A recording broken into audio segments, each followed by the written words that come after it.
राधे राधे जय जगन्नाथ। बुद्धि दुई प्रकार स्थिर बुद्धिजुक्त अस्थिर बुद्धिजुक्त। अच्छा आमे जानिबा केमिति आम बुद्धि स्थिर ना अस्थिर। जदि आमर बुद्धि आमे परमात्मा को पाखरे लगाउचे तेबे आमर बुद्धि स्थिर। जदि आमर बुद्धि परमात्मा को पाखरे नाही तेबे आम बुद्धि अस्थिर। अस्थिरता अस्थिरतार जदि बुद्धि जदि अस्थिर आमर हबो ताहले आमर कामना जागृत हबो। आउ परमात्मा प्राप्ति रे कामना ही होउची मूल प्रतिबंधक। तेणु आमे आम मन को स्थिर करिबा आउ परमात्मा को पाखरे लगेइबा। किंतु जदि आमे बुद्धि स्थिर करिबा किंतु मन स्थिर हेले चलिबनी।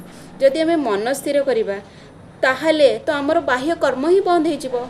भगवान तो निजे ही कहिचंती योगास्तः कुरु कर्माणि। तमे बुद्धि को स्थिर कर, मन स्थिर करिबा किछि दरकार नाही।